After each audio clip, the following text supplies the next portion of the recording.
One can explain that. Talk about disgusting. Joe Biden is more worried about using the word illegal or undocumented. The word he should use is murderer.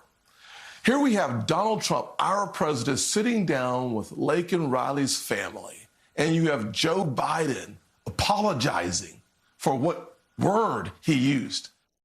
The U.S. Department of Justice told the Southern Baptist Convention that it has concluded its investigation into the SBC covering up sexual assaults and will not file any charges. Steve Jordahl reports. The Southern Baptist Convention has been dealing with accusations of sexual abuse in different churches. Among the claims was that the SBC Executive Committee knew about several assaults and covered it up. Unbeknownst to the denomination, the FBI looked into those charges. Executive Committee spokesman Jonathan Howe says that investigation has come to an end. On February 29th, counsel for the SBC Executive Committee was informed that the U.S. Attorney's Office for the Southern District of New York has concluded its investigation into the Executive Committee with no further action to be taken. The allegations of abuse, which the mainstream media latched onto, included claims of a secret list of 700 offenders that the Executive Committee was hiding. Former EC Chairman Mike Stone says there was a list, but it was compiled from news accounts over the years. The only reports of sexual abuse that ever came to the Executive Committee were already known in the public arena, and by definition, you cannot cover up something that's already publicly known. Stone said the DOJ investigation took its cues from the overwrought, sensationalized mainstream media coverage. He's pleased with the exoneration. It's almost as if unbiased, objective, professional investigators don't think that deceptive letters, mischaracterized recordings, hearsay reports, and political speeches amount to actual evidence. The DOJ is not commenting, but it may still be investigating other entities in the SBC. I'm Steve Jordahl. Stocks are slipping as Wall Street prepares for a report on inflation that could show how realistic its hopes are for easier interest rates. The S&P 500 is 0.2% lower. The Dow Jones Industrial Average slipped 0.1%, and the Nasdaq Composite fell 0.3%. For American Family News, I'm Rusty Pugh.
Well, good evening, everyone, everywhere.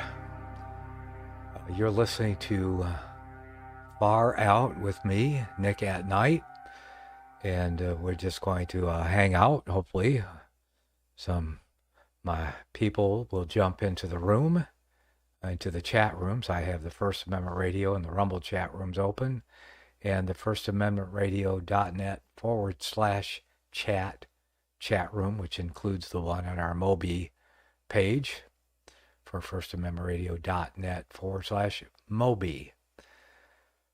You can join the chat room or just keep listening where you're at and hang out. Also, taking texts. If you want to contact me on during the broadcast, there's a text number right on the screen, or like I said, leave comments, questions, links, suggestions in the chat rooms, one or the other of them, and we'll see what we can do. Okay, let's see. What am I doing here? Looks like everything's up. Everything's running. So anyway, first of all, I have this up here from goldsilver.com, Mike Maloney there at goldsilver.com. He's discussing the current state of silver market and why it's time to buckle up for what could be one of the most significant crashes in history. And silver production from Mexico and Peru, he says, is at a 14-year low, while gold breaks out to record levels, signaling a new bull market for precious metals. It's finally here. Maloney explores the alarming trends in the stock market. Billionaire stock sell-offs and major outflows from tech funds join him on, he has a video here. I'm not going to watch. I did watch the video earlier, but basically everything here is all the signals are right and ripe for gold and silver to go up. So I hope you've been buying in the last few years. And if you're planning on buying, you better buy now. That's all I could say. If you got savings, I would be converting it. That's the whole point. Because when he says it's time to buckle up for what could be one of the most significant crashes in history, he's talking about the value of the dollar crashing, which of course means that silver and gold are not really going to go up, but they will go up in denomination of dollar value, which is crashing.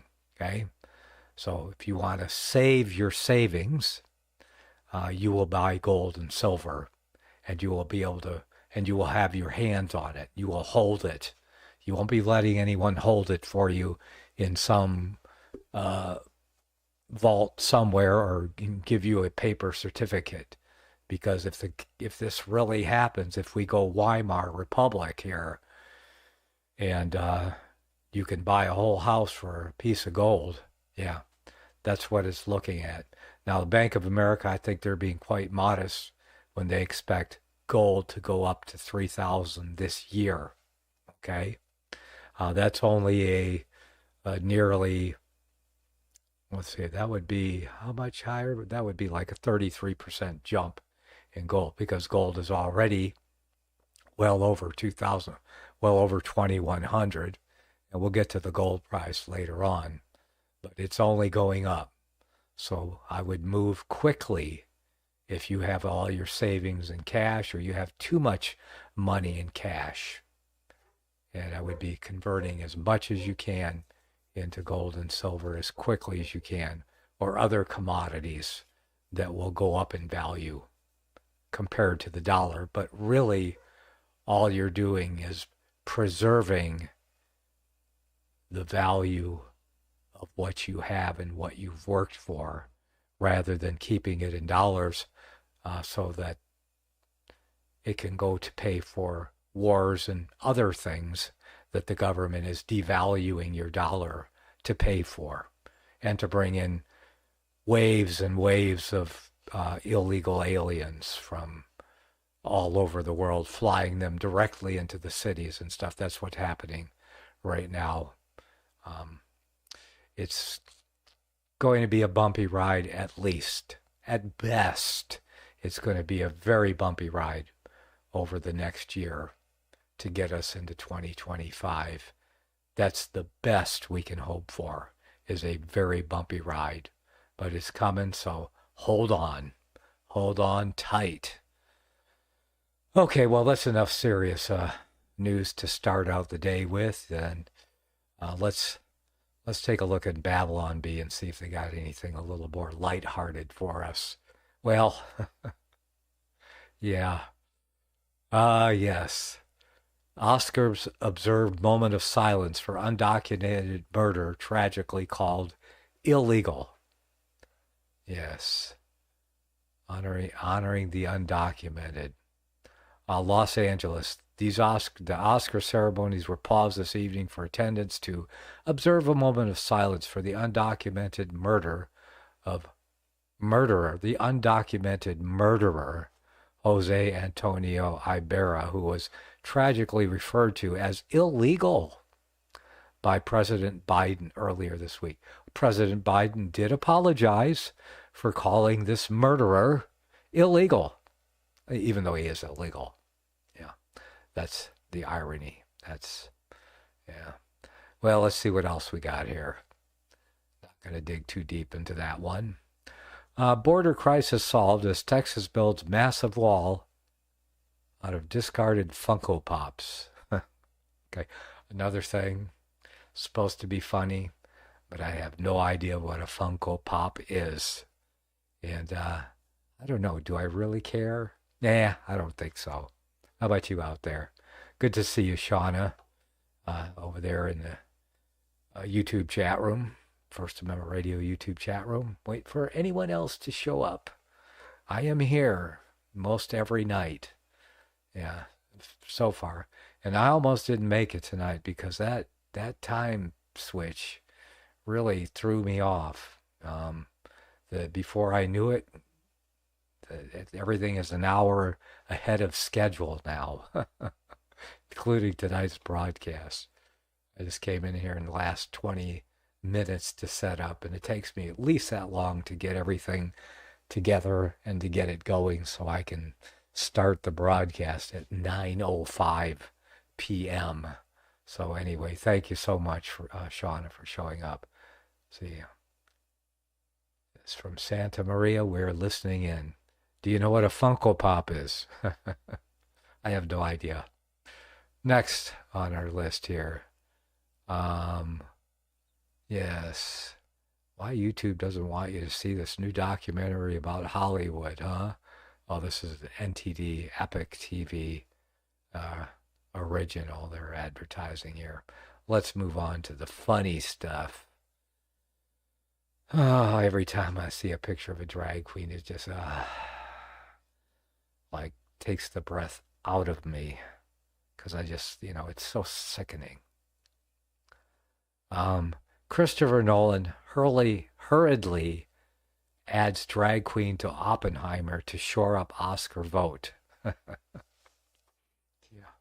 sure he does. Next. Oh, that's it. That's all we got today? No funny stuff? Well, that's terrible. There's not enough funny stuff in the world today. Anybody know any good jokes out there? It's a bobblehead toy. So a Funko Pop is a bobblehead toy, says Shauna from Santa Maria. Okay, well, whose head is it bobbling on the bobblehead toy? Funko Pops.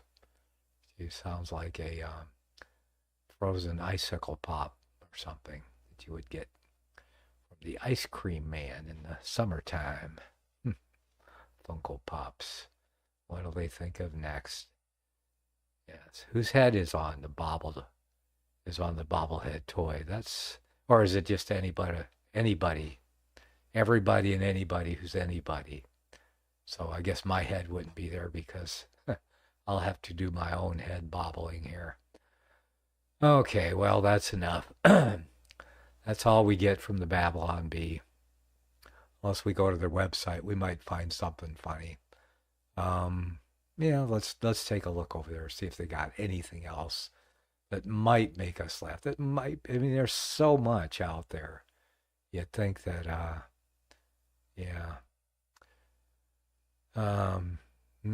think I read most of these. Prince William insists royal family photo unaltered. Okay, well, I don't know what that means. I guess if you're in the United Kingdom, that would make sense. Trembling reverent man carefully approaches pregnant wife and offers humble sacrifice of chocolate. And, yes, indeed. See, Letitia James issues $355 million fine to firefighters for booing her. Yes, I'm sure the boos were well deserved. I like this one. This one's funny here. January 6th protesters request to be called undocumented tourists. I think that it should be granted, and they should all be released from the dungeons and the prisons that they've been relegated to. Any fines should be paid back, and they all should receive restitution for having their lives interrupted for a fake overthrow of the country or something. Whatever. Yeah. All right, let's see. Democrats warned that migrants committing murder could result in more people referring to them by the wrong term. I hope they're paying attention. Yeah. Okay, those are the ones they didn't put in the newsletter. I wonder why they didn't do that. And there's the bobblehead one. Yes. And those are old ones we've read before. Okay, well, that's Babylon Bee. That's all we're getting from them today. Let's see what else we have got here. See, what do we got here? Oh, that's not the bee. We could take a look at their things. Haiti has completely collapsed. Gangs have taken over the capital, and the U.S. has evacuated its embassy. Now El Salvador, Bukele has offered to fix things. Well, isn't Haiti a territory or not a territory, what do you call it? Of the U.S. or are they independent from us? I wonder about that. So, but it looks like somebody wants to help them out. Yes. Completely collapsed. Gangs have taken over the capital. The U.S. has evacuated its embassy. Very sad. Very sad for Haiti. Next, watch this college student sink a 94-foot putt on a basketball court to win a car. Okay. Don't care. Or don't care. Opinion. Here's how a law you never heard of could land small business owners in jail. Corporate Transparency Act. It's no secret that the left hates small businesses. How can the laborers unite if there's only two of us and we already own our production? They don't get it, but not going to look into that either. Ooh. Texas mom arrested after concocting a drink for her kid's bully that sent the meanie to the hospital. I can't tell if this lady is a legend or just some crazy lady from Cuckoo Land. It's kind of the wrong way to handle things, I would think. See, top AI scientist says artificial intelligence will pass human intelligence way sooner than initially thought. I wonder what they initially thought. I guess you have to read the article for that. I thought we had more time than this. I really did. Well, I don't think AI is as smart as they say it is. I mean, it can do a lot of things, but as far as taking over the world, yeah, we just have to worry about who programs the AI. And the people in charge right now, we don't want them programming anything. As a matter of fact, we want them to quit programming and get out of the programming business. Don't like what they've been doing for the last 20, 30 years. Yeah, see, here are some job stats that the Democrats don't want you to see. Must not be as rosy as Joe Biden says it is, right? In February, 1.2 million immigrants, legal and illegal, gained a job. Meanwhile, 500,000 native-born Americans lost their jobs. So he is making jobs. And probably most of those jobs are illegal immigrants working for the government to take care of other illegal immigrants. Does it make sense? They bring 10 million in 3 years. I guess they could put 1.5 million of them to work, right? Just taking care of the other 9 million, 8.5 million. Okay. Since COVID, native-born workers have actually lost 2 million jobs. all of the net job gains are immigrants. So there's, yep, I can see why they wouldn't want us to see that.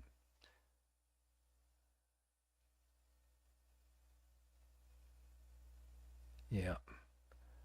Let's see. Watch this elderly woman's coat snagged in a shop door, and she got hoisted into the air before the shopkeeper noticed. Oh, wow. Fun. But that's the kind of stuff. Oh, no. It can't be. Toronto restaurant now charges customers a carbon fee. And there's a receipt, a 2% carbon fee on your meal. Yes, that's because you ate beef, probably. Yeah. And things that are not carbon friendly. I mean, if after all, if the world's going to catch on fire, they got to collect fees so they can put the fire out when it comes, right? I mean, that's what they're collecting the fee for, carbon tax. Well, it looks like carbon tax is now a thing, at least in Canada. It's not cheap to eat out. Foodflation is real. It's getting increasingly expensive to feed ourselves, let alone go out and enjoy a nice restaurant. But now you got to pay a carbon fee of 2% on top of everything else. I don't go out anymore to eat. It used to be fun. You used to be able to afford to go out and eat. But the food prices are so high if you just buy groceries to cook for yourself. It's too much. Yes, but I don't see it going down. We can only hope that it doesn't keep going up. But, yeah, since the Antichrist and everybody working with him has been trying to crash the economy in America for years now, maybe they will finally succeed in it. They want that reserve dollar. They want their Federal Reserve dollar destroyed so they could come out with the new Mark of the Beast monetary system and rule the world with a rod of iron. But here's a secret. They're never going to get what they want. Oh, they might get it here and there, but they're never, the only one that's really going to rule the world with a rod of iron is Christ when he returns. Yeah. They will try, they will counsel together against the Lord and against his anointed, the scripture says, but he who sits in the heaven shall laugh. He shall have them in derision. And I see the derision every day. It's a pleasant thing to see. It gives me hope and comfort in seeing that God's word is good. Good to see you, Mick Rent, or Mike over there in the YouTube chat room. Seems to be the most popular chat room, the YouTube one. And okay. But I think more people are actually listening on Rumble, though. It's weird, huh? Yeah. Yeah, I like to cook, too. Especially if I have people to cook for. Let's see. Things I've been trying, learn from 4 Revelation views. Tons of sources to read. Oh, the 4 Revelation views. Yeah, I've got a book here. Let's see. Where did it go? Oh.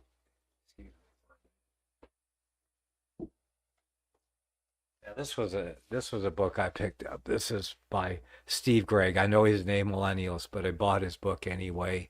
But it's on the 4 Views, revised and updated version by Steve Gregg, and it's interesting. He doesn't really correctly represent the historicist position. Plus, he doesn't bring it up to date because all of the historicists that he reads, because there aren't many to read today, were written before the 20th century. So, I mean, the latest really is H. Gratan Guinness, and then E.B. Elliott before him.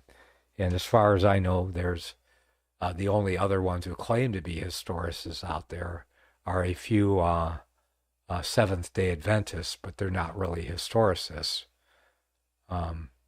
Yeah, Mike says Steve Gregg was one of the sources I watched. But I just bought this as a reference work for my library.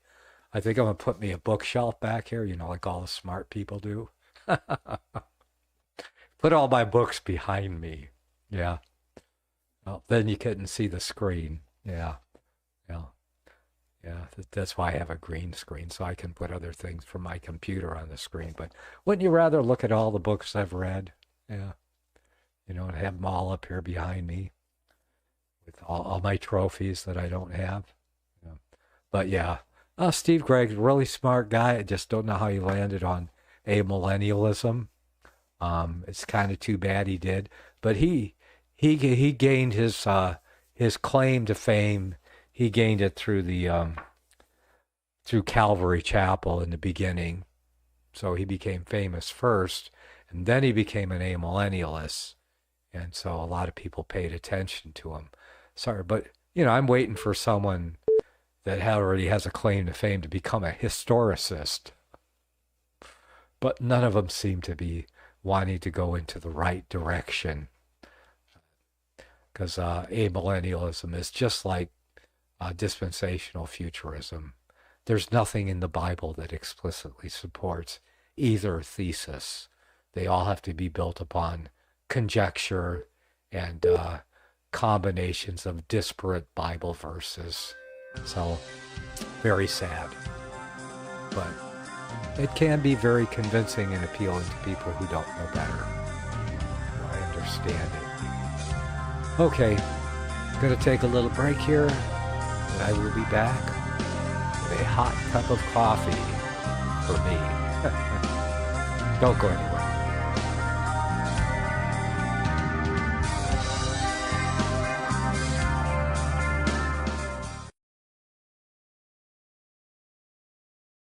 Secrets of the Rapture.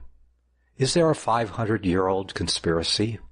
A propaganda machine so pervasive and entrenched, yet so elusive that the entire world could be taken in by it, working in plain sight, but unseen by the world for what it truly is? If prophecy is God-given history in advance, why does the prophecy that has conquered the age also exclude nearly 2,000 years of history? What is it that they are afraid that the light of history will reveal? To understand our place in time and prophecy, we must look in history for an interpretation, that which stands the test of time, that which agrees with the Word of God, and history has proven to be true.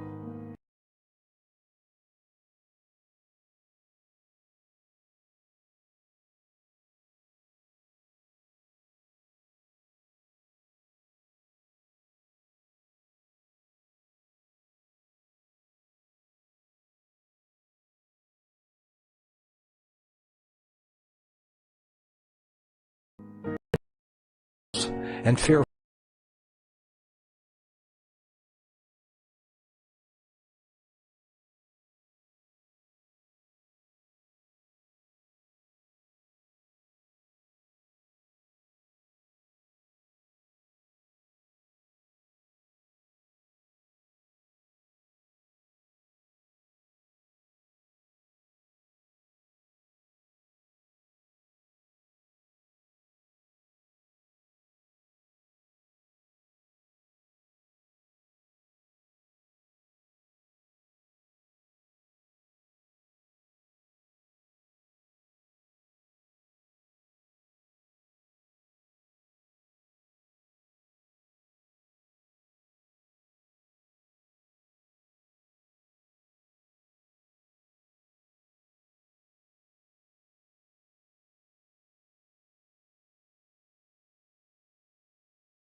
sight, then we may clearly see what is truly expressed in Bible prophecy, both that which has been fulfilled and that which has yet to come.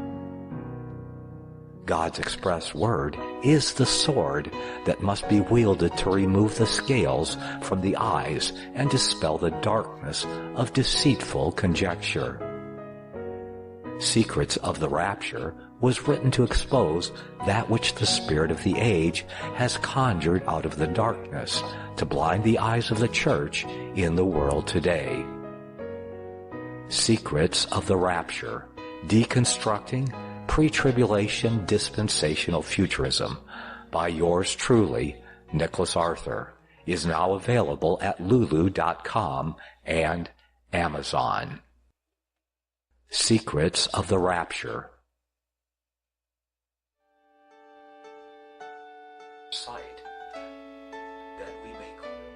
The program you are listening to is 100% sponsored by you, the listener, on this First Amendment Rights Media channel. You will notice that there are few commercials on this radio network. There's a good reason for that. Corporate advertising dollars come with strings that limit program content. So without your help, these programs cannot continue on internet or our several affiliates. If you benefit by the educational law programs, we ask you to give. If you are admonished or nurtured by the Bible and ministry programs, we ask you to give. If some voice a cause that you are passionate about, we ask you to give. If you believe in any of these, we ask you to support them as you would a missionary on a continual basis, as if giving a tithe for missionary radio. These programs are not commercially viable and must be supported by those faithful to the cause of truth. Look for the button to sponsor your favorite programs at our listen and schedule pages on the internet. We're asking you to give much less than a tithe so that you may also send support directly to a particular program host, cause, and anywhere else the Spirit may lead you. Do all to the glory of our God and Creator, for His holy nation, the only kingdom that will last forever. Thank you for listening.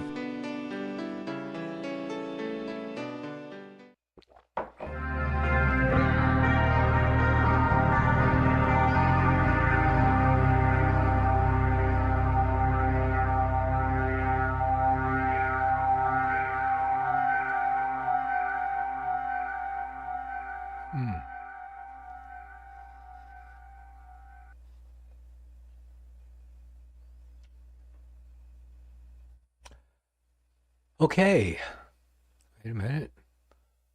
Get this off here, and gee, seem to be having a little problem with my automation again tonight. Seemed like the computer, either that or time stopped while I was on the break. Everybody get that? Yes. Okay, where did we leave off? Well, we were talking about how much fun it is to eat out, but not be able to afford to eat out. And why don't we jump over to everybody hearing me? Everything working good out there? Yes. Okay, I'm going to assume that everything is working good since nobody's calling me to let me know that things have gone haywire or something. Let's see. Next we have yes, we have redacted. Let's look at the redacted news and see what they have to say. Happy Monday. It is Monday here.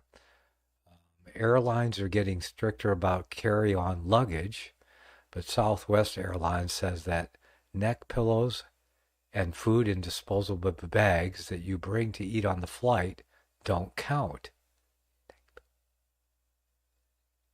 What if you pack personal items in your neck pillow? Does that count? Okay. So bring your own food in disposable bags. That doesn't count. All right. In case you missed it, today is the first day of Ramadan. I missed it. Oh, how could I miss that? Yeah. Shawna says, we're still here. Everything's still working. Okay. Good. Today is the first day of Ramadan. Ramadan Kareem to those who observe. Yes, have no idea what that means. All right. The Oscars opened their memoriam segment by honoring CIA asset Alexei Navalny. They think that you think he's a hero. See the truth about him in our rundown media of lies here. So, yes, Alexei Navalny. He was a CIA asset in Russia and supposedly not a hero. But I'm not going to look into it. I did not pay any attention to the whole thing anyway. As far as, I think it was confirmed that he died of natural causes. Anyway, perhaps a heart attack. Let's see. Special Counsel Robert Hur will appear before Congress this week to defend his report on President Biden's handling of classified documents, in which he said that the president was too old and forgetful to be prosecuted. That's right. Not too old. See, Trump isn't too old or forgetful to be prosecuted, right? Even though he had every right to the documents because he was actually the president, where Joe Biden wasn't the president and had no rights to the documents whatsoever. But they're going to prosecute Trump, but not Biden. Yeah, because he's too old and forgetful. Oh, I wonder if that'll work for me now that I'm past 70. Now that I've passed my 70th year, is that going to work for me if I find myself arrested for something? I say, man, I'm just too old and forgetful. What are you arresting me for? Oh no, I don't remember that. Yeah, too old and forgetful. Mm-hmm. Yeah. Okay, so we'll look forward to that this week. Yeah, that's should get plenty of laughs for Babylon Bee from seeing that go on. Okay, the father of a Marine killed in Afghanistan was arrested for protesting President Biden at the State of the Union address. Ironically, Divine Joy Randolph won an Oscar last year for playing the devastated parent of a fallen Vietnam War soldier in the movie The Holdovers. Do we only feel for these families in fiction? That's the question I get. And also, in case you missed it, actor John Cena, whoever he is, walked on stage naked last night at last night's Oscar ceremony. Why? Yeah, why? Maybe he was on drugs or something. Who knows? Or maybe he thought it was a gay pride parade. Okay, also, Joe Biden will unveil his budget proposal for 2025 today. It's 35 days late. You know, the president can propose a budget all he wants, but it has to be Congress who passes a budget. So it's only a suggestion. But the president shouldn't be doing the budget at all. I guess he should suggest or request certain things that, so really, I guess that all it is a request for things to be added to the budget. And that's why I wonder about all this money going to the border or flying people in and going to all these NGOs. I know it's coming out of the federal coffers. How is that happening? Joe Biden doesn't have the power of the purse.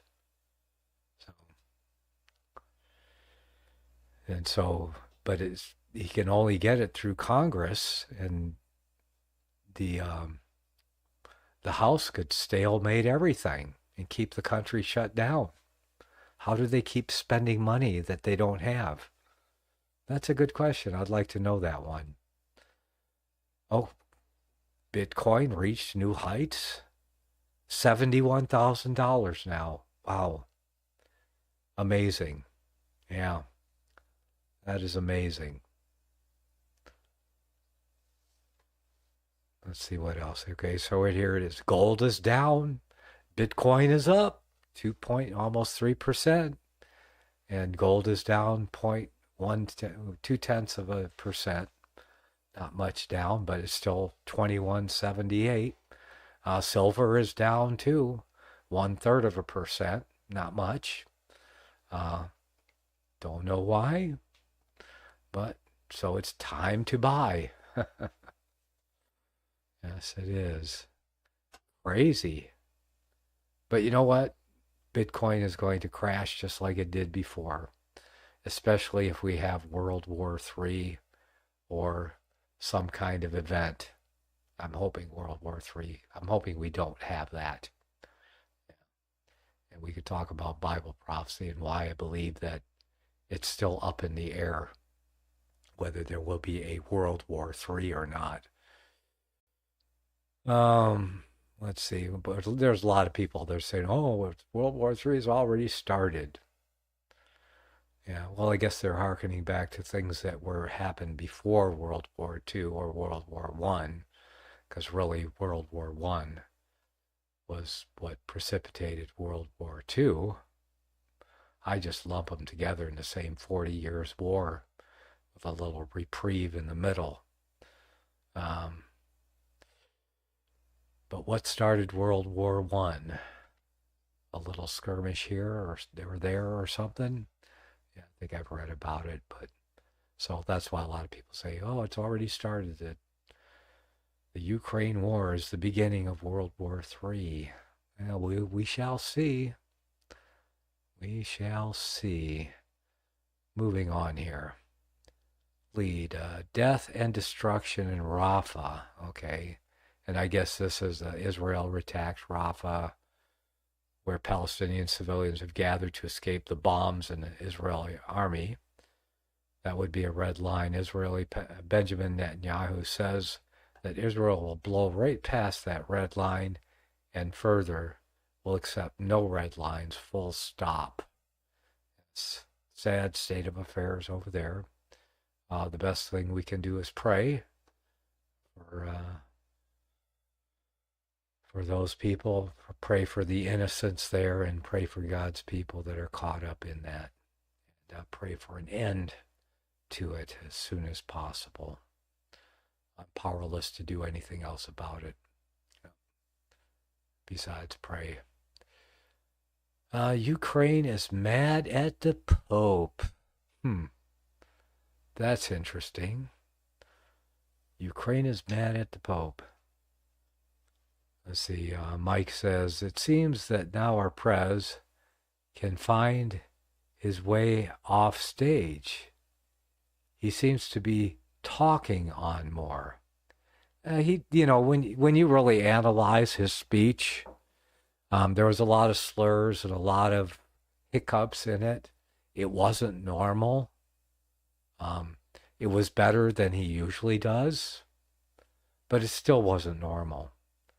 Let's see, Shelley R. says, I'm having trouble with the First Amendment chat, so I came over to Rumble.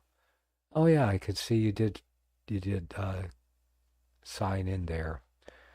Yeah, I love to cook, so I would rather cook a meal at home rather than going out to eat. Yeah, the restaurants that I used to like that really had the home cooked meals at decent prices, they've been gone for years, out of business. Most of them went out of business well before, what do you call it? Oh yeah, COVID, that thing, before 2020. And just, it's hard to find a good home-cooked meal. Let's see. If the Pope wants war, we will be at war. Yeah, that's how I always say it. Whatever the Antichrist wants, the Antichrist gets. If money can buy it, he will get it. And, of course, it may not work out the way he wants. He's always had that trouble, It's always been troublesome trying to rule the world. Because he who sits in the heavens shall laugh. He will have them in derision. Thus, they have trouble trying to rule the world. Yeah, it's difficult to rule a nation or a state or a city under the best of circumstances. It can be difficult, but trying to rule the world, boy, that'll take its toll on you. And I don't think I've seen the Pope stand up for a while, because there he is sitting down. Is he in a wheelchair? Maybe. Who knows? Okay, Ukraine is upset at the Pope for offering to broker peace talks between Russia and Ukraine. Why is that offensive? Because Ukraine does not want peace at any cost and found the Pope's suggestion for a white flag an affront to their bloodlusts. Well, it's likely true, because they are under the control. I mean, you have an actor pretending to be president over there in Ukraine, so he's doing whatever's in the script, because that's what actors do. Yeah, that's what actors get paid for. So he's playing his part. He said, our flag is a yellow and blue one. This is the flag by which we live, die, and prevail. We shall never raise any other flags, said Ukraine's top diplomat, Dmytro Kuleba. Yeah. So the Pope offers to broker a peace deal. It says it's white flag time. That's usually what you do when you want peace. You put out the white flag. But this actor, the Zelensky guy, he's offended because it's not a blue and it's not the color of his flag.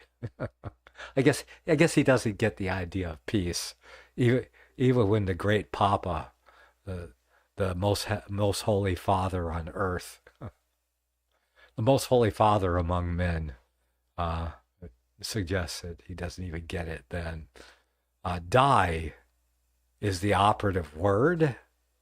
Ukraine's military is needlessly dying in a failed pursuit of land that asked Russia to protect and annex them.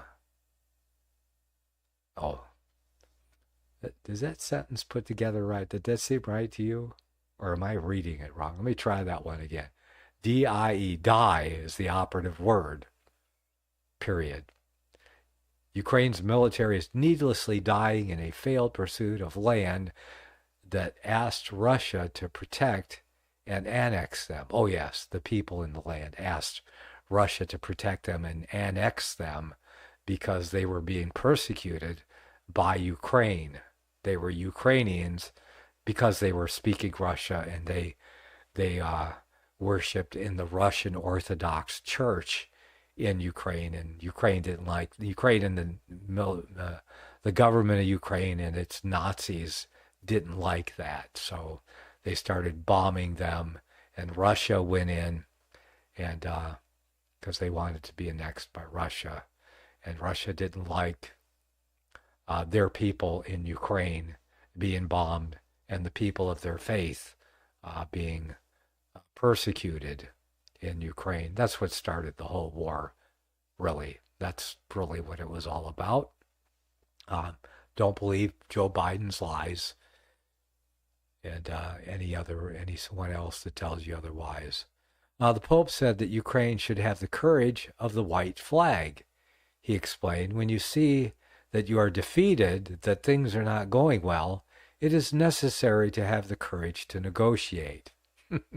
Just because you were too stupid to see earlier on how this was going to turn out. Yeah, it's necessary to have the courage to negotiate if you want. But Zelensky, he doesn't care. It's just a job to him. He's just an actor reading a script. He doesn't care about the Ukrainian people, obviously, or most of them wouldn't be dead by now. So obviously the Pope sees what Ukraine refuses to see, namely that things are not going well. They see it, but they don't care. None of them care. From Joe Biden to all these clowns in the West that are stoking this fire with everything they can and everything they think they can get away with, because they're getting rich at the same time that they're destroying this country. But the great Papa says it's time. Yeah, we'll see. I think time is almost up for that thing anyway. The Kremlin responded to the Pope's comments saying that they too have been ready to discuss peace all along, and they have been, but they were rebuffed every time. Okay. Oh, this looks like a commercial to me. The perfect natural solution to thinning hair. I have no thinning hair, folks. But I guess it could be a problem for others. So that's genetic pretty much. Okay, moving on here. Cheerio, not so much. The UK is the second most miserable country in the world, according to a new report. Oh, yes. The poor British over there and the United Kingdom. The second most miserable country in the world. Yes, and to be the most miserable people in America are liberals and communists. They think they'll be happy when they get their way. But I can tell you, they will not be happy. As a matter of fact, they may be very surprised that they get to die first if they've really got their way and turned the country totally communist.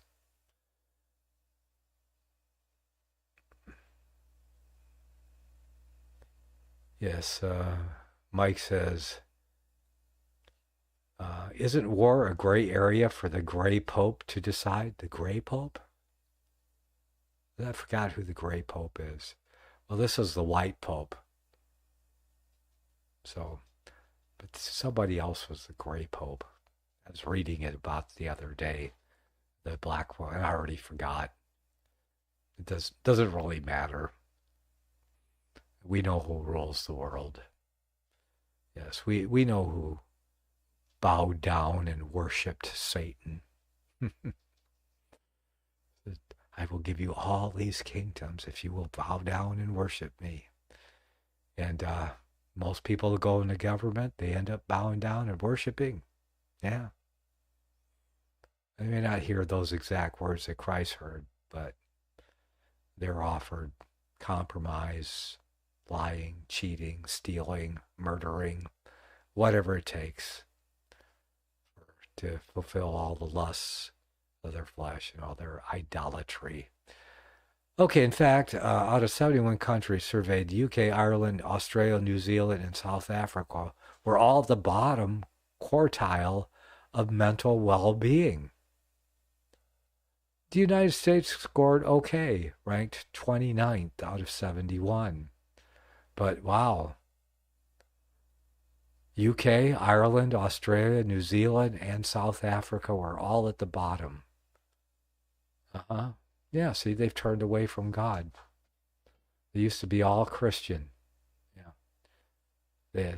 Remember?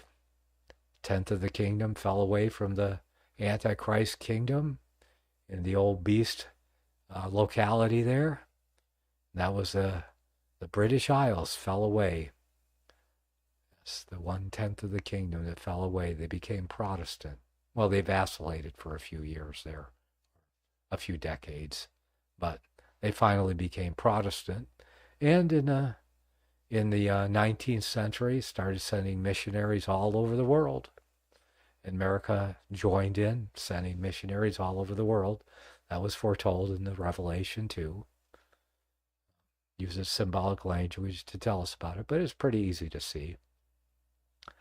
But the United States scored okay because, well, yeah, I think God has really blessed this land and that there are a lot of his people here. And they're standing strong in the faith. You know, it's not most of America, but yeah. It's much better off than the UK. Very sad to say.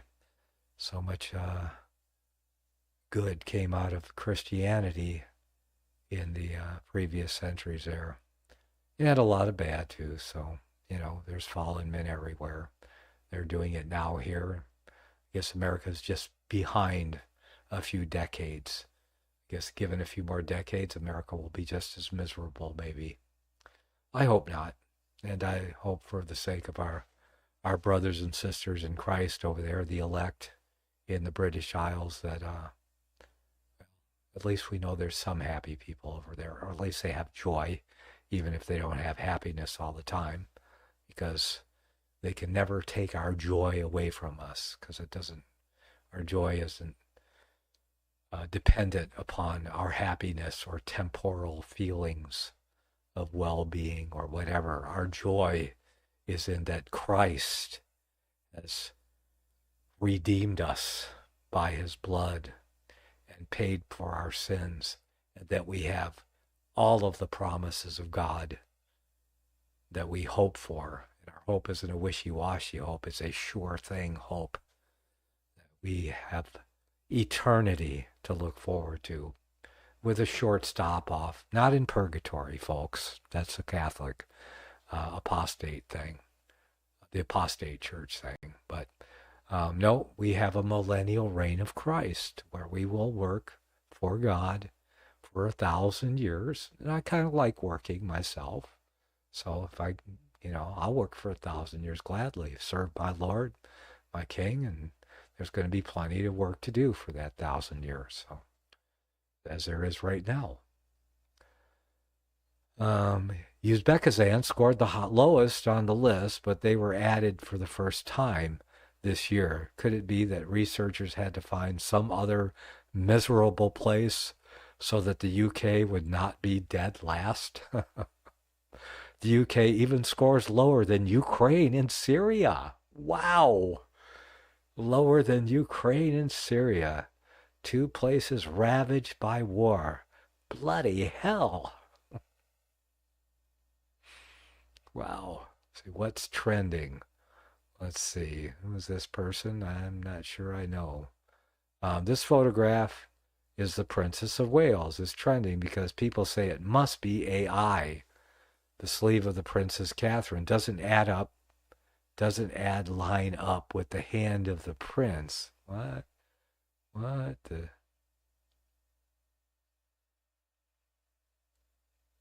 Huh?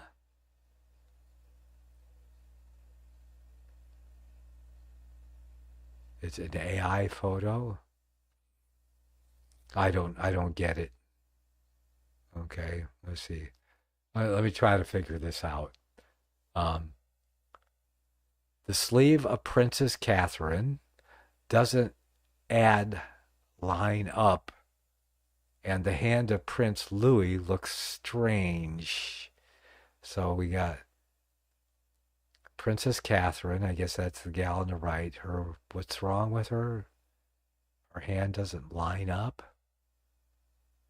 I don't know. I think people are staring too hard at this to see something that's not there, because everyone looks like they have their own hands. Here's this young man's hands here, and there's his there, and there's hers there, and there's what's her name? Whoever she is, the Princess of Wales, and there's her hands there.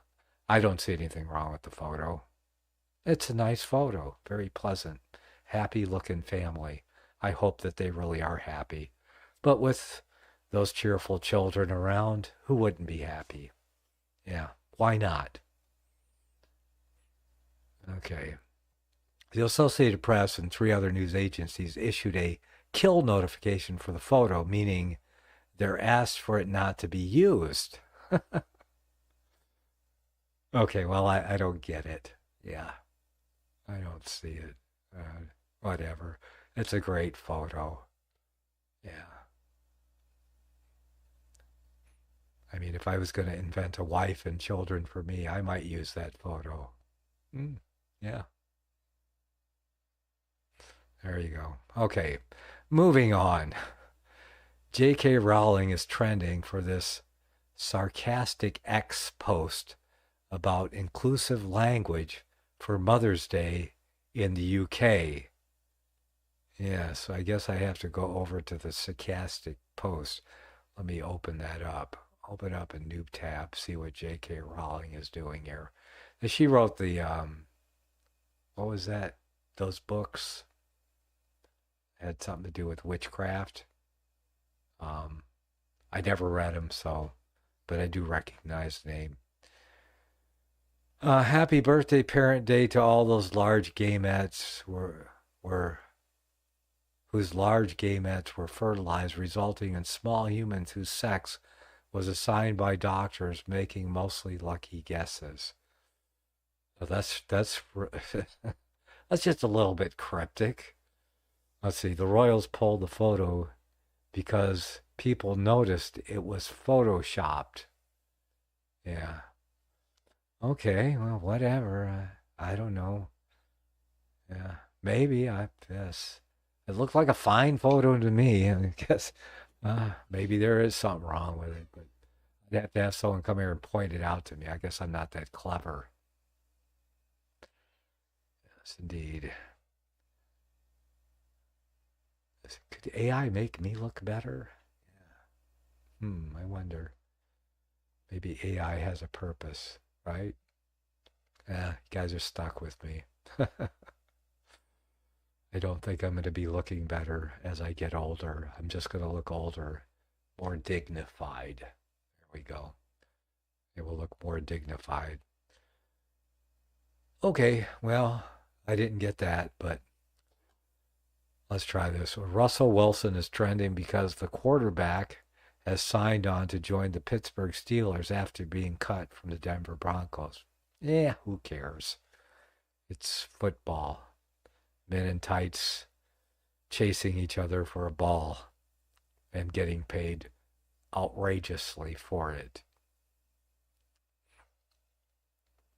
Like I said, who cares?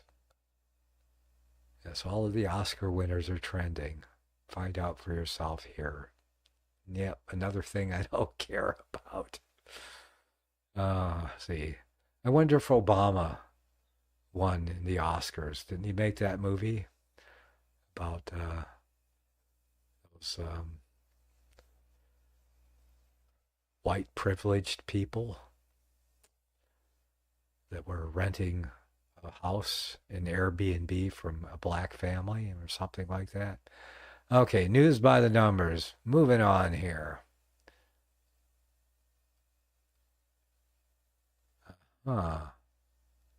Well, it appears I just blew through my top of the hour break there, but we'll just keep going on. Sometimes this thing happens for some reason, and I don't know what to do about it, so I'm not going to do anything about it. But I'll take a break right now. I will take a sip of coffee.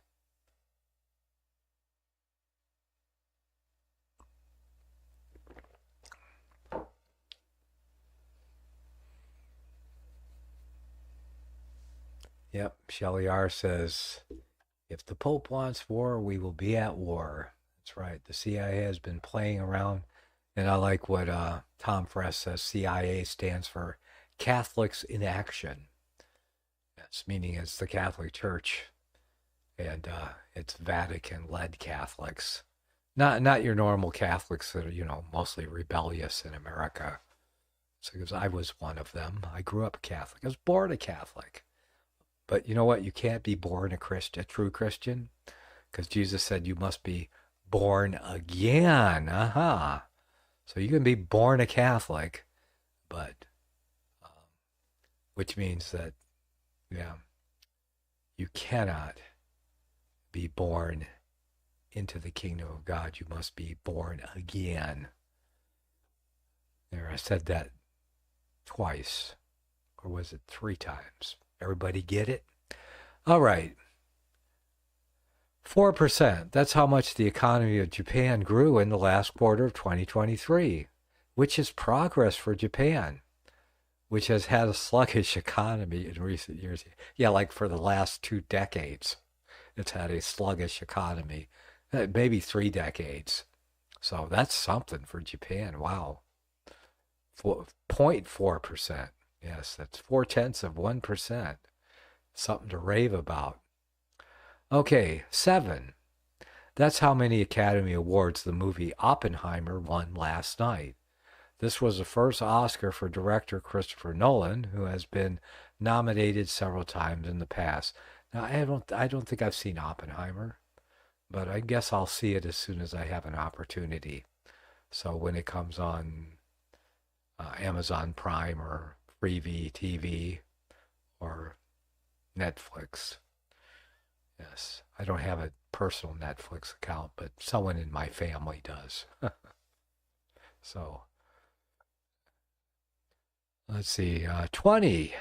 That is how many police officers will be on duty in Pittsburgh between the hours of 3 and 7 a.m. What happens if you're being victimized between those hours? You can use the new call boxes and tell them all about it. Is your husband beating you? Leave a message. Or you can arm yourself. Yeah. Get a gun. There you go. And because I was thinking about it today. Because I was thinking about, because I watched some crazy stuff going down in these cities where the illegals are.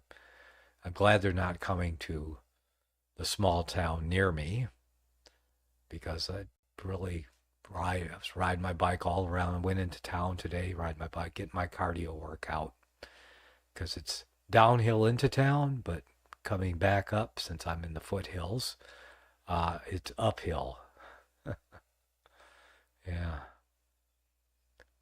Let's see. Royals pulled the photo. Okay, right. Yes, looking better with an AI bookshelf, maybe. Ew, an AI bookshelf. I don't talk, because I know people that do this chat box and all this stuff, and I've never done any of this AI stuff. I watched Rick Wiles a couple times. He thought it was cool. Whatever, and they were chatting with it. And it just seemed kind of dumb to me. Yeah. So I'll get me an AI bookshelf, maybe. Nah. I got a real bookshelf. I was actually thinking about putting back here to make myself look smarter. People think it seems like you get more clicks and views if you got a bookshelf behind you. That's what I've heard, yeah.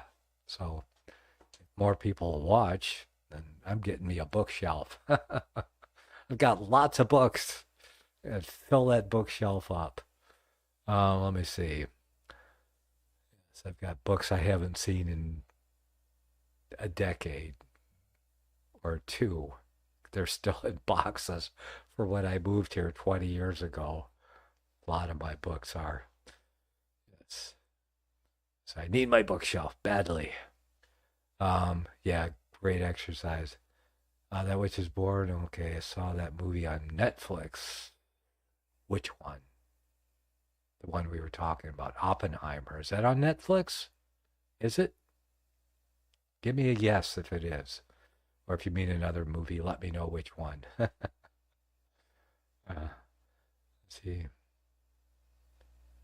Yes. Yeah, and I have small weights in case, like, when I'm watching the news or something, I can sit down and do upper body workout, since I get all the lower, my legs, I run all over this small ranch here all day long, and then ride my bike into town and back.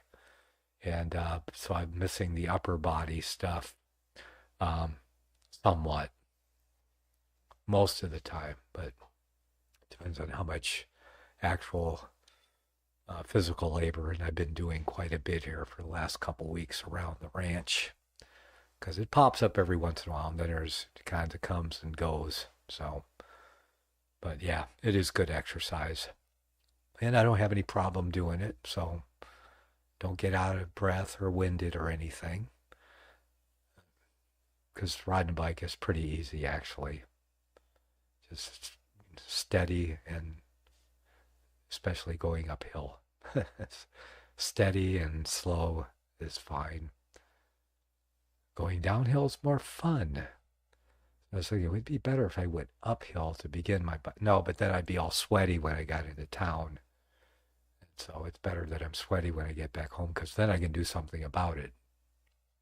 But in the summer, because I do ride my bike in the summer, and yeah, it's just sweaty. That's right. I wear a long sleeve white t-shirt even in the summer, just to keep the sun off of me. Yeah.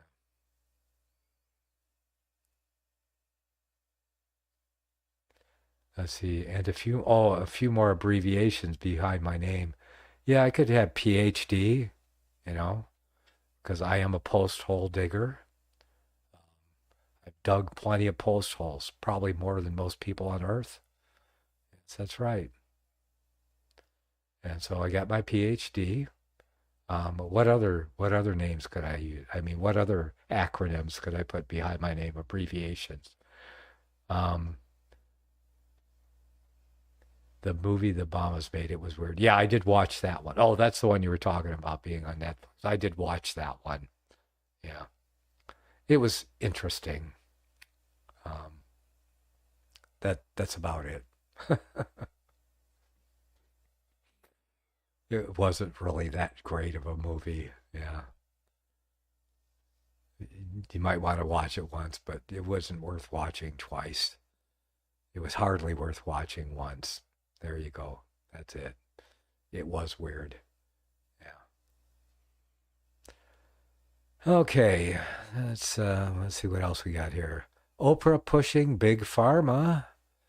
Why is ABC giving Oprah Winfrey the chance to do an hour-long commercial for Big Pharma? That is exactly what she plans to do later this month. The ABC special will be called an Oprah Special: Shame, Blame, and the Weight Loss Revolution. It will feature medical experts. I think they mean medical experts. I think there's a typo there. Ooh, bad. It will feature medical experts to discuss weight loss drugs such as Ozempic, Mounjaro, and Wegovy. They will also have experts on to warn the dangers of those drugs, discuss the mountain of litigation the drug makers are facing. They will discuss the fact that they have been linked to cancer in rats and are being offered to children as young as 12. Will they discuss that Oprah has a financial stake in Weight Watchers, which now prescribes these drugs, meaning she has a financial interest in their promotion? I'm guessing the answer to these questions is no, but we'll watch and see. Will they? Oh, they won't discuss it, but it's true. Yes. A shill for the drug country, companies. Drug country. Yes. There are a lot of drugs in this country. I personally don't do drugs. Yes. It's just the thing. All right. Okay, well, that's that. What would you guys like to talk about next?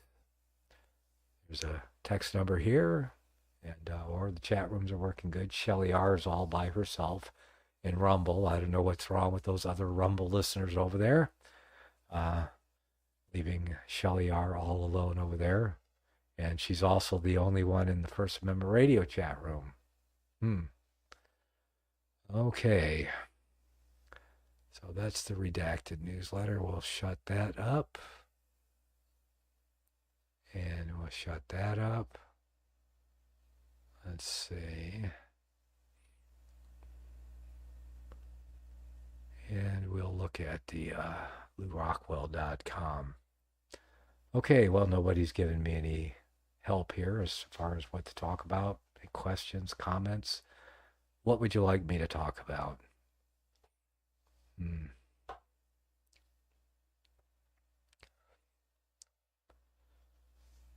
So anybody know who Roland Fryer is? Roland Fryer's battle against the woke left. Nope, don't know who that is. Sick and sick of it all. It sounds like not my thing. Dissecting Lincoln. Now, there's something I like to hear about.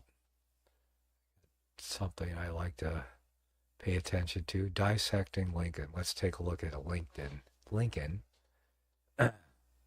Yes, that reminds me. Biden was talking about someone called Lincoln Riley. Yeah, we don't know who that was. Apparently he didn't know who it was either. Okay, so anyway, Dissecting Lincoln. This is by David Gordon, and he starts out as the article here. Thomas DiLorenzo. Yes. The president of the Mises Institute has already reviewed Paul C. Graham's Nonsense on Stilts, the Gettysburg Address and Lincoln's imaginary nation in characteristically excellent fashion, but the book is so insightful that some further comments are warranted. It is clear that Graham has a philosophical turn of mind and is a master of linguistic analysis. His skill is amply on display in his dissection of Abraham Lincoln's first inaugural address, delivered in March 1861. In that address, Lincoln endeavored to respond to the main arguments that secession was constitutional. Graham calls attention to the crucial point in the beginning of the passage in which Lincoln does this. He said, "I hold that in contemplation of universal law and the Constitution of the Union, these states is perpetual." Yes, indeed. That was the first lie. That was the universal law to which Lincoln appeals. He questions it.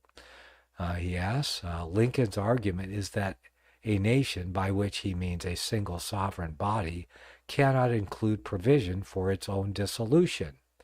Perpetuity is implied, if not expressed.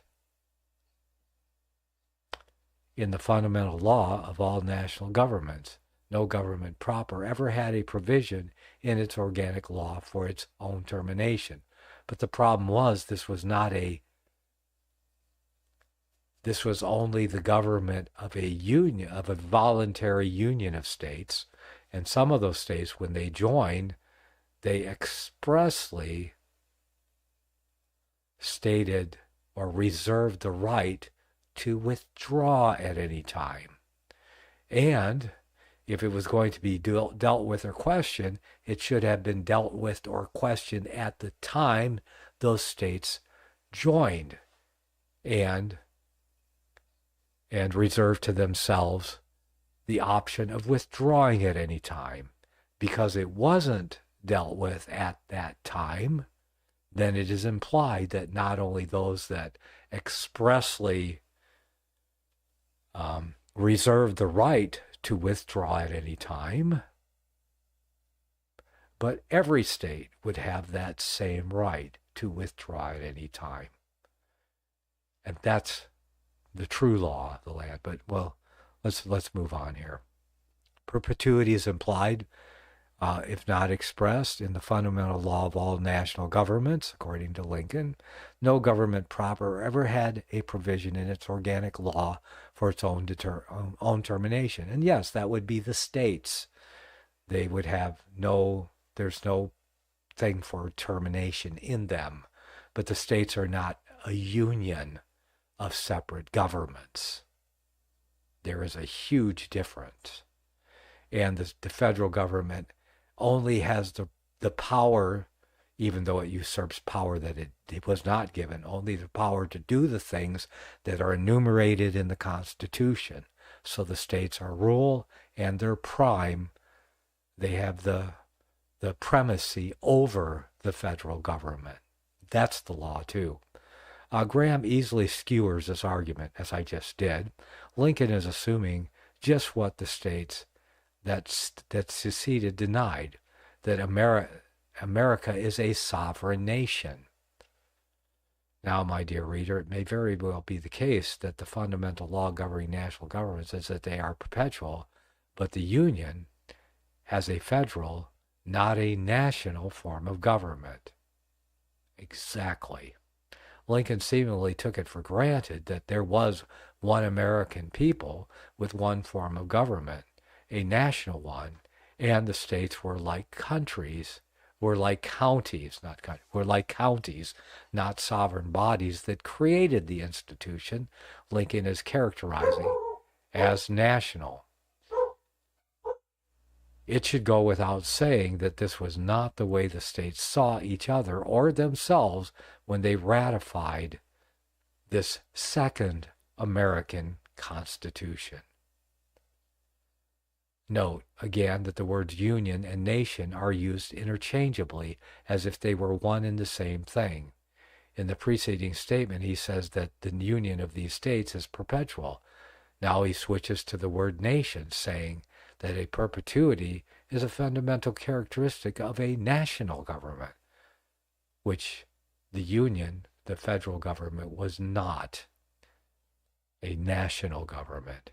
It was a government only over the state bodies to govern them, and with limited power in that union. A rhetorical bait and switch, he says, maneuver. Presumably because a national government is indivisible, we may assume it is a government proper, the implication being that the actions of the southern states made the United States an improper form of government.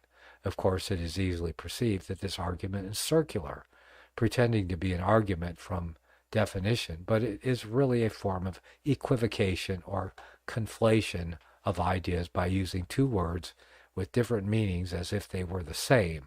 Clearly, they are not. Two instances of Graham's spelling have been changed.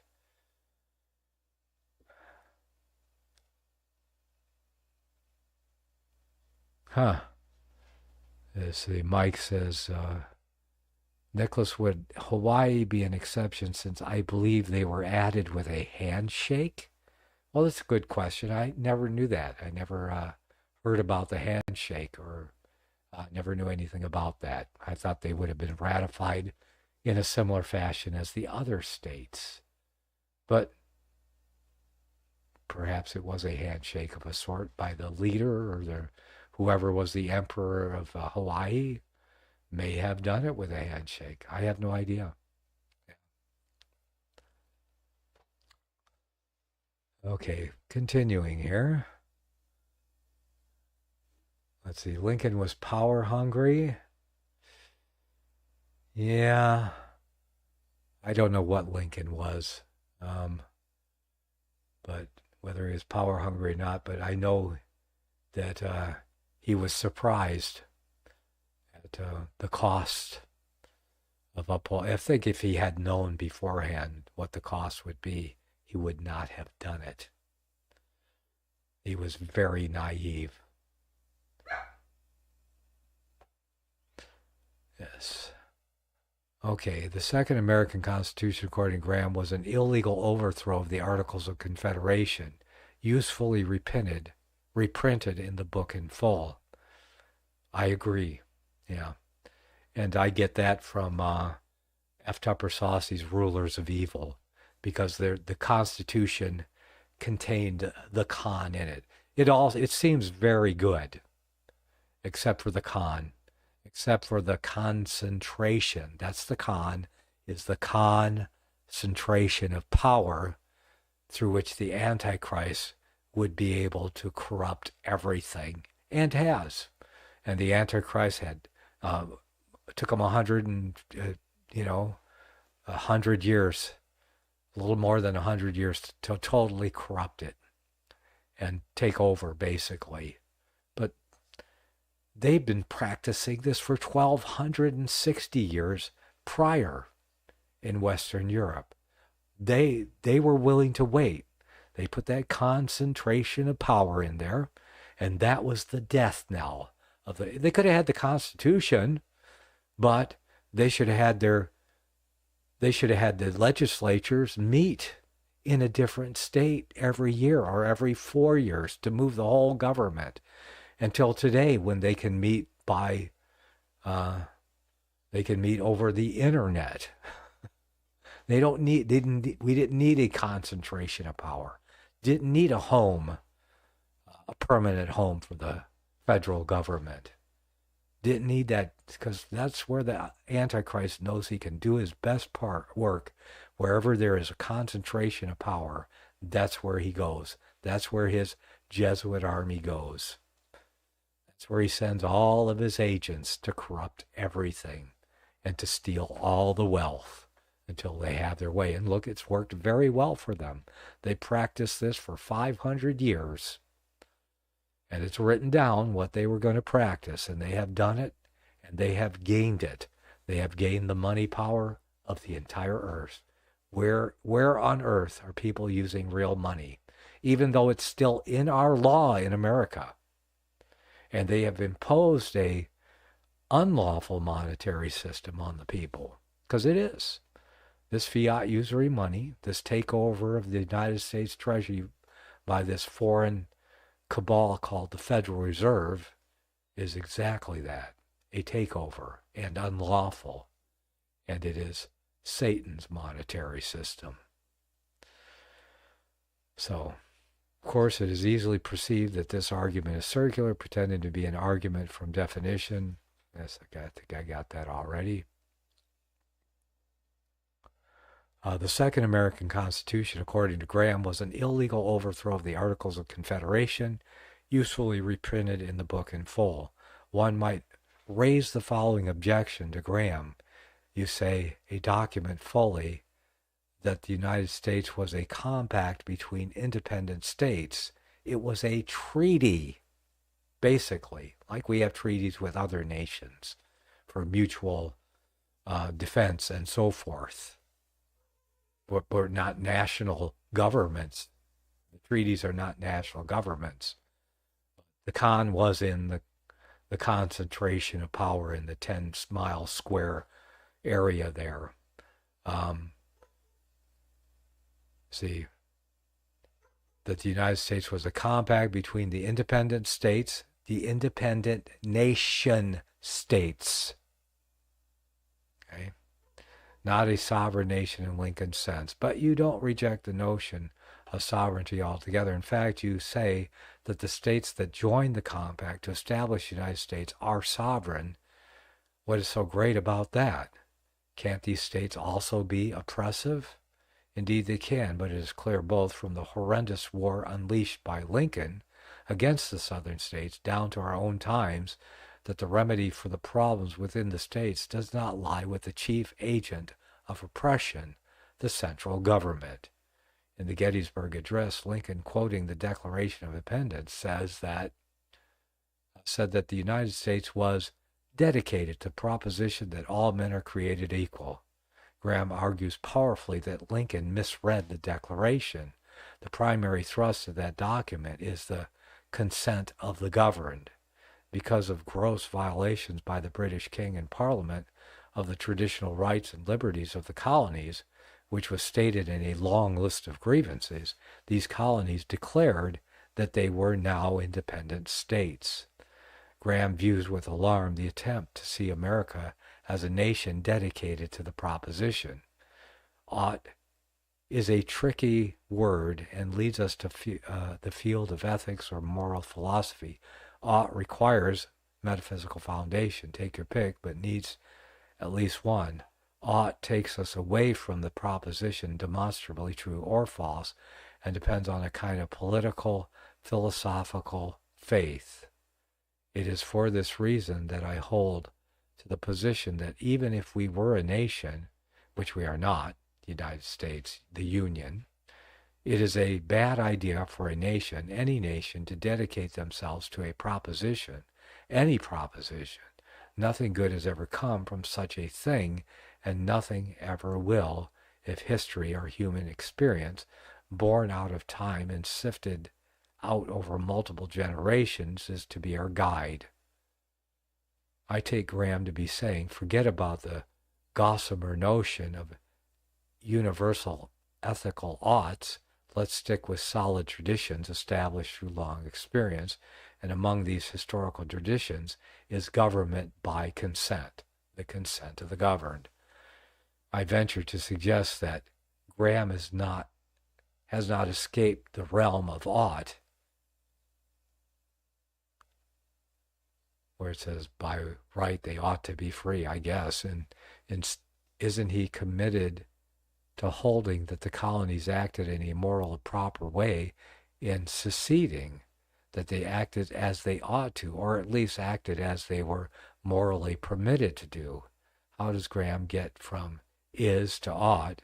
And if he denies that such transition is needed, isn't that also a metaphysical claim? Graham's position fortunately can be vindicated. Secession is a fundamental moral right. Mises eloquently puts it, the right of self-determination in regard to the question of membership in a state thus means whenever the inhabitants of a particular territory, whether it be a single village, a whole district, or a series of adjacent districts, make it known by a freely conducted plebiscite that they no longer wish to remain united to the state to which they belong at the time, but wish to either form an independent state or attach themselves to some other state. Their wishes are to be respected and complied with. This is the only feasible and effective way of preventing revolutions and civil international wars. This is kind of what's going on between Oregon and Idaho. This where the eastern part of Oregon wants to secede from the government, the state of Oregon, and they want to join Idaho. Yeah, can't blame them. I mean, more than half of California wants to leave California and be self-governing. We want to secede. Yeah. But so far have not been able to do it. Although it was on the ballot, but the master propagandists of the state government won over, and the several California's initiatives for dividing the state up failed, because I would be in a fairly if California was divided up by several, there's the 6 Californias and the 3 Californias initiatives, and by either one of those I would end up in a fairly conservative state where I live. Okay, so interesting. Is it thought-provoking? That's why I love talking about Lincoln and the Civil War and everything that happened there, because it is very thought-provoking. Okay, let's see. Lincoln was power-hungry. Pride is why he did that. A Jesuit. Yes, well, he was under Catholic influence. Definitely. But when the Pope was done, when the shadow government was done with him, we'll put it that way, they did away with him. Yeah. He served his purpose, and he was very repentive afterwards. He wanted to restore the South as quickly as possible to their pre-war, but it's kind of like unscrambling the egg. Okay. The right of self-determination, of which we speak, is not the right of self-determination of nations, but rather the right of self-determination of the inhabitants, of the individuals of every territory large enough to form an independent administrative unit. If it were in any way possible to grant this right of self-determination to every individual person, it would have to be done. Yes, I could even say amen to that. But it would be rather impossible at this late stage. But, we saw the Roman Empire fall apart and fragment. We've seen every empire fall apart, fragment. So we can only hope that the United States fall apart and fragment. Yeah. Russia lived through it, The Roman Empire lived through it. Maybe we could do it a little more peacefully. Get a lot more self-governing going on here, because we're not self-governed in this part of California. We are lorded over by Sacramento and all of the large population localities, because California is a democracy, and the democratic rule is it goes to the large population areas. That's it. And we have quite a number of them. And then the rest of the state is mostly empty. Well, relatively speaking, of course, to the populated parts. And then everything on the other side, I'm on the western slope of the Sierra Nevadas. On the other side, on the eastern slope of the Sierra Nevadas, up and down, it's practically barren. Yeah, very, very low population. West of the Sierra Nevadas in California. A lot of desert over there too. Yeah, Death Valley's over there, I think. Yep. Just you'll go due west but south. Okay. Yeah. Always interesting. Oh.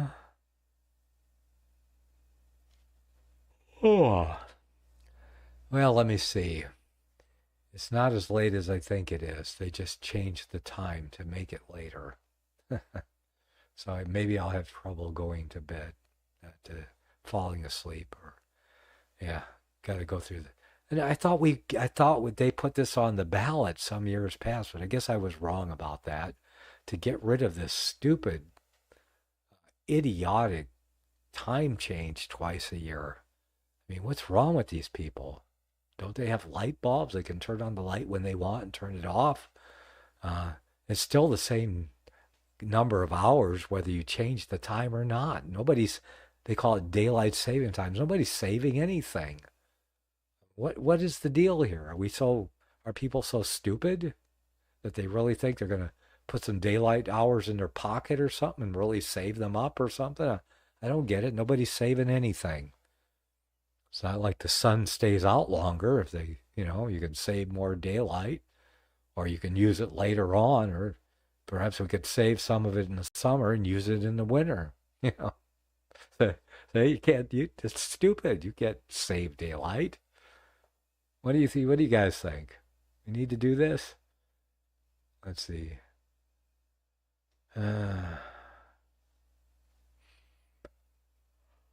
Oh, yes, I am yawning here now. Don't know what's with that. All right, let's see what else we got here. We got a few more minutes. Sick and sick of it all. Sounds too negative. Let's see. Gold. Catch it if you can. Yeah. State TV slobbers. Over State of the Union. Yeah, it was awful. Yeah, I mean, it just all the Democrats and all the woke crowd, which was like 2/3 of the people in the House when Biden was there giving his State of the Ukraine Republic speech. Those people are just slobbering all over themselves, just like state-sponsored mainstream television. Let's see what else. Can Americans have hope? Yeah. Let's see if we have a little hope here from Paul Craig Roberts. He says, I suspect that some of my readers getting worn down by the continuing refusal of our rulers and manipulators to acknowledge any truth. Whew. Yeah, I get it. I myself get worn down. Tucker Carlson's interview with Steve Kirsch reveals that it is impossible in the medical world to speak the truth. The top doctors and medical research scientists cannot state the truth about the jab and childhood shots without losing their jobs and becoming a non-person. What this means is that the medical profession is forced to protect Big Pharma's profits and the reputations of Dr. Fauci, NIH, CDC, FDA, the WHO, and at the expense of human life and health. The prostitutes are lined up with those who dictate the narrative. Movies such as The Matrix and V for Vendetta are not fantasy movies. They are accurate reports of our time. Well, I wouldn't go as far as to say they're accurate reports. Soon we need to take a day off and celebrate our cats, our animal friends, our wives and husbands and children and parents and human friends. There's still a lot here for us. Perhaps a compilation of sorties would serve to show what's at stake for all of us as our government stampedes us into tyranny. I have to say the little bit of time I spend with my animals every day is it's It's just sanity prevails. They are the animals, and I am the man, right? And they all love me because I have food. And they're all adorable for the most part. It's all adorable animals. And they provide me with food and comfort and as much friendship as animals can. Yeah. And then there's family and friends around you. Yeah, we need to treasure these things. I agree. And I try to do it every day. Take a day off, celebrate our cats. Mm-hmm. Yeah, I have a 19-year-old cat. She's been around a long time.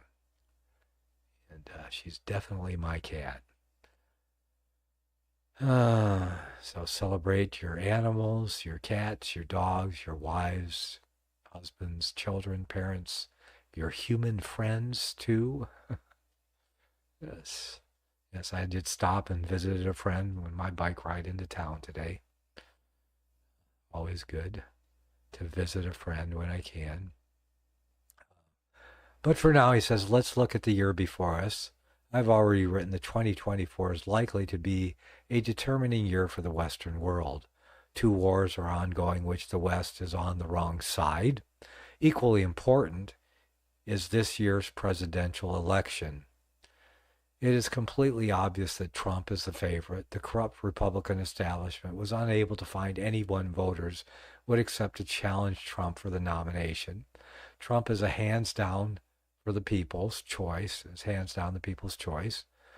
Despite this fact, and remember, allegedly America is a democracy subject to the will of the people, we witnessed Democrat state Supreme Court judges ruling that Trump is an insurrectionist and is banned from being on the ballot.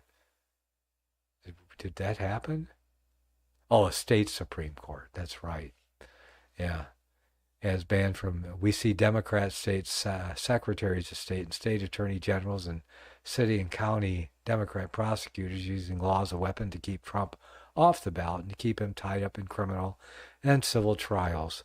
The Democrats are weaponizing law because they know Trump will win the election. How much more hard evidence is needed to establish that Democrats do not believe in democracy or justice or accountable government? And neither do the media. What they believe in is power, and once they have it, they do everything in their power to hang on to it. The last 2 national elections were clearly rigged. We know that without having to list enormous documented evidence of electoral theft, the minute the improbable results were announced, the American media unanimously read from the same script prior to any investigation that there was no election theft. How did the media know? The whores hadn't even looked at the evidence, and indeed would not look at the evidence, even though everyone could plainly see it from their own easy chair. The issue that faces us is that there is no possibility whatever of Biden being reelected. The fool lined up with Israel in the genocide of the Palestinian people. The fool has lost the war in Ukraine that absorbed untold billions of American money. The fool has violated his oath of office, not only allowed it, but has actively participated in bringing in, during his 4 years, 48 cities the size of Pittsburgh full of immigrant invaders, actually flying in at the expense of the U.S. taxpayer 320,000 immigrant invaders from their own home countries. The fool is right into the states and cities. The fool is signing over to an international bureaucracy, WHO, the determination of your health care, which as of May of this year will be out of your hands. Well, it's not a lawful treaty, period. He can't sign it. It's unlawful for him to sign it, and therefore it's not required that we obey it. He says, I could go on, but how can a candidate described by his own Department of Justice to be too incompetent to stand trial for his illegal possession of secret national security documents be sufficiently competent to be President of the United States and to have his incompetent hands to have in his competent hands, so ruled by his own Justice Department, the nuclear briefcase. How can the Democrats run a candidate for president who has been ruled incompetent by his own government? How is it that the Democrat state judges, attorneys general, and secretaries of state illegitimately rule that Trump cannot be on the Democrat state's ballots because he is an insurrectionist? Trump has not been convicted as an insurrectionist. Why do these dumb Democrats think that their assertion amounts to a conviction? Moreover, the 14th Amendment assigns that decision to the U.S. Congress, not to state judges, attorneys generals, and secretaries of states. Are the Democrats so utterly stupid and incompetent that they do not understand basic law and cannot understand that they are asserting a power that they do not have? Yes, I believe that is the case. For decades, Democrats have been appointing legal and constitutional illiterates to the judiciary, knowing that the only way Democrats can achieve a one-party tyrannical state is by using stupid people to weaponize law. With polls showing that 90% of the voting population regard Biden as too old or too incapable to serve as president, why are the Democrats running him? Is it because they have no other candidate, or is it because the Democrats have a plan to move Trump aside and neutralize him? Biden has non-existent chances of winning. This makes it impossible for the Democrats to steal the third national election in a row. To steal an election, the vote count has to be close. Otherwise, it is not believable. Perhaps the Democrats, well, it wasn't believable last time, even though it was supposedly close. Yes. But we all said that, we all saw it plainly. Perhaps the Democrats have a plan for derailing Trump. Earlier, I suggested Democrats could have Biden resign for medical reasons. Kamala would become president. She would be instructed to choose Hillary as her VP and then resign herself. This would leave Hillary and her machine in power prior to the election. Then the border conflict between Washington and Texas would be heated up. There would be talk of civil war, and the prospect would be used by Hillary to declare martial law to put down rebellion and cancel the election. As much sense as this makes for the Democrats, there is little evidence that they are moving in this direction. So how will they keep Trump out of office? As Trump has declared war on the American ruling elites, they are determined to keep him away from power. Has Trump been re-educated so that he no longer wants normal relations with Russia? We know he is in Israel's pocket, which is a great gift to the control that the establishment has over Trump. The question before us is, does Trump want vindication by re-election more than he wants to overthrow the elite and return government to the people as democracy requires? If he hasn't struck a deal with the elites, why would they allow him, their enemy, to be in the Oval Office? Could it be that the elite know how much more powerful they are compared to a mere U.S. president? When it comes down to the question, what can Trump do? If he is able to understand the situation and identify the people able and willing to help him take power from the ruling and elite to restore power to the people, he still has the problem of getting a bought and paid for U.S. Senate to approve his appointments. Remember, Trump's appointment of General Flynn lasted 2 weeks. My updated opinion is that the elites could permit Trump to assume the presidency because they know that they can prevent him from achieving what those who elected him want, thereby demoralizing the American citizens who had hope that a leader would restore and revitalize their nation. They know that they can orchestrate an economic catastrophe that would destroy Trump's presidency or keep Republicans out of office for many years. If all else fails, the bullets that destroyed JFK and RFK are available. There's no doubt that the corrupt U.S. media would attribute Trump's assassination to a lone gunmen. Wow. Well, I'm almost speechless, except for the fact I have 7 more minutes of this broadcast to go. Wow. What a view. So, yeah. Luckily, we have clocks that update themselves. It wasn't until after church I realized the time changed. Yeah. Yeah, it wasn't until after 11 o'clock that I realized the time had changed too. But my automation computer, it changed the time. I guess it just skipped an hour or whatever it had to do. Whenever, I don't know what time the time changes. Anybody know when it changes overnight? That doesn't matter. But yeah, what an article that is. Wow. Paul Craig Roberts. Yeah, so yeah, I think he's right. They don't, I mean, look what they did to Trump last time he was in office. I call it Obama's third,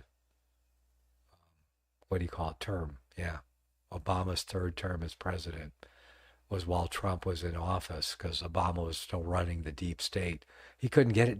Trump couldn't get anything done, or he could get a few things done. And the few things he was able to do, he did a good job, I have to admit. And that would be the only reason that I would be hopeful that Trump would get in, while I'm still wary of Kennedy. I'm afraid he'd throw us all to the climate wolves. Yeah, we'd be trading one problem for another. And so I think I mean, hopefully Trump, when he gets back in, he'll never do anything like a lockdown again. I don't see how, but they could come up with something else. And they likely will come up with something, but hopefully Trump will be on the lookout. And if he tries to resist them beyond a certain point, they just might have a bullet with his name on it. I'm sure they've already been thinking about it, just like Paul Craig Roberts wrote in this article here. So, like I said, we got some bumpy time coming up here. It's going to be pretty bumpy, but I hope we get through it and we can survive as a nation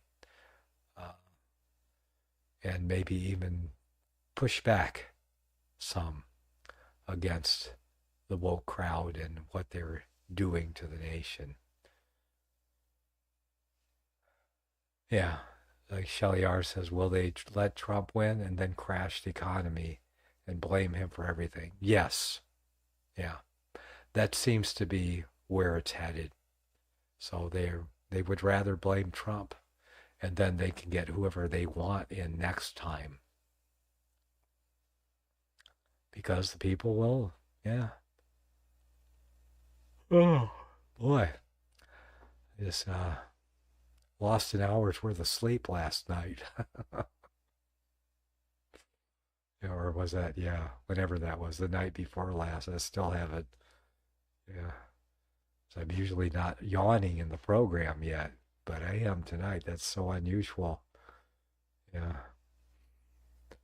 Okay, well, I'm just about out of time. My automation seems to have stopped, so I'm going to have to stop the program for myself. Okay, you're listening to, well, we're on First Amendment Radio. We're on YouTube for this broadcast at night. We're also on Rumble, Odyssey, DLive, and other places. A whole bunch of them.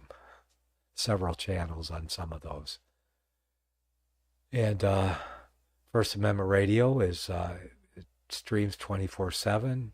If you go to your stupid phone device, we all have them now, and you can put in FirstAmendmentRadio.net /MOBI, Mobi, and you'll get our online app. It's not in an app store. It's online. We do have I have my Prophecy Reality News app. It also streams 24/7, but the online app is better.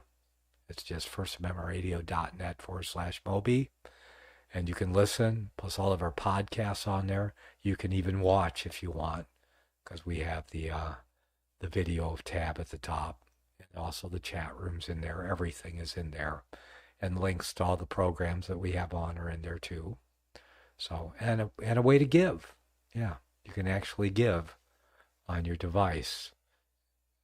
So do take advantage of that and pass it around to your friends. Send it to everyone on your list or share programs with them. Do what you can to help us out, and short of sending money. And if you have money or you're giving it to the wrong charities out there, like I said, if you're supporting, say, Rapture Ready or something like that, or somebody pushing false prophecy, you should be giving to First Amendment Radio instead, because we do need your support. We don't get nearly enough to pay even one man a halfway decent wage, let alone several people working here. And there should be more people working here to help grow First Amendment Radio's reach, because I can't do everything myself. So it would be nice. Okay. Well, that's it. May the Almighty bless you and keep you as you travel on the narrow way that leads to life. I'll see you next time.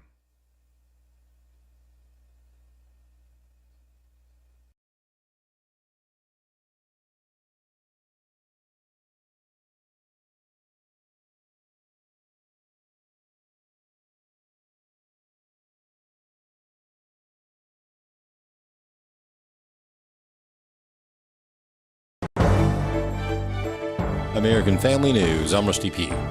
Israel says it plans to move forward with its invasion of Rafah in southern Gaza. Over 1 million Palestinians